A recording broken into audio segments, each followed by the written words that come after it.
Okay. I'll start off by saying just an opening statement here, real quick, that it was great to have the fans back. I mean, to have all those here on the weekend, it was awesome, and encouraging all the fans to come out because there's a lot of activity here for the kids behind the stands, and it's really encouraging to see all those guys out here today. So we're excited about that. I have a little bit of a problem, when we stop them, there's no cheering, and then they score touchdowns, they cheer. But that's that's the nature of the business. I understand that. And then the second thing really is Carson. I know you guys are going to ask about him. There's no timetable right now. We don't have any new information. When we get that information, we'll give it to you. So that's that on that front right there. So I'll open it up to questions. As we talked about, what have you seen from Okereke so far? He seems to be making plays. Yeah, Bobby's been doing well. The thing with Bobby is that, and again with everybody, is we're just focusing on his basics right now, the improvements that we talked about. And one of those were his eyes for his keys.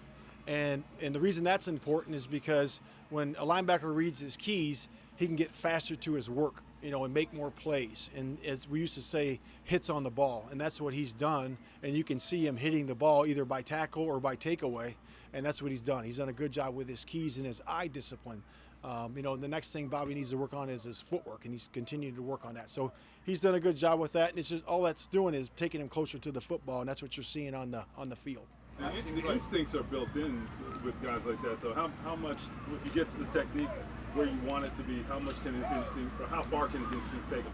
Yeah, so as a coach, we like to think that, we want to definitely, acquire players and bring players in that have the natural instincts, but we think we can enhance that through the same conversation of eye discipline. If he has good eye discipline, he can be quicker to the ball and see what he needs to see faster, and that's what he's doing. I know you like it when you get some time for other guys to step up, but when you guys have as many corners out, at what point does it become a challenge with guys having too many snaps and stuff like that? Yeah, there's no doubt. There's that delicate balance, and the scouting department does a good job bringing other guys in to help with that load. But as soon as the guy goes out, like we had 4 corners out today, and that certainly puts a big load on the other corners, just in terms of reps and special teams. And they had upwards of probably, I would imagine, over 60 reps, I'm sure, 70 reps counting special teams today. So, those guys will come back when they're ready. We'll expect those guys to come back soon. Kenny will come back soon. We get TJ coming back soon. So we'll see how it goes from there. But, yeah, that's definitely a concern for us. Matt, it seems like the pass rush just kind of dialed it up and got after QBs here the past couple days. What have you seen from that? Yeah, so I think we look at that with a grain of salt because it's only the first 4 days, and really because it's no pads. So you always got to, because I've made that mistake myself. I said, man, they're really doing good, and they are, because you can see their athletic ability of Ben on the one-on-one pass rush. Quiddy, you can see his athletic ability, being able to turn the corner, take the inside move when it's there, and there's no doubt those guys are doing really good at that.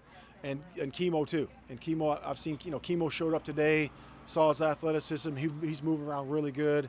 He seems to be back to, almost 100%, so we're excited about that. Now, once we get the pads on, then we're going to have to reassess. It's almost like a restart. You restart and say, okay, now in the pads on, guys can protect better, guys can run block better in terms of the offensive line, and now it's more of real football. So we'll have to reevaluate that coming Monday. Just with Quiddy, though, he mentioned earlier that he kind of struggled the first day with the speed of an NFL practice. To see how he's adjusted to that already, is that encouraging? Yeah, I mean, because he's quick and he's fast.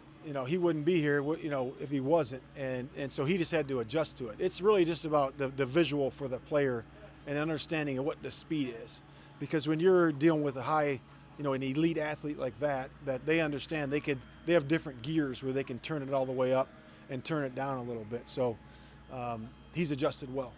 Since I know it's not your area, but any assessments on Jake Beason?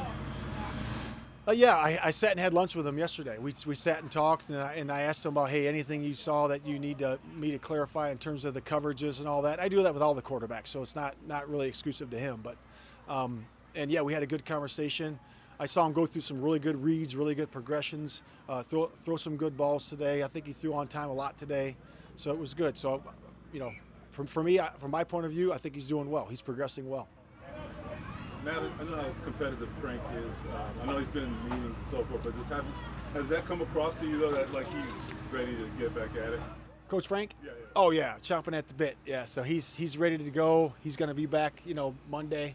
So we're excited about that. And he texts me every day. We talk about the video, offense and defense, and yeah, he's ready to get at it.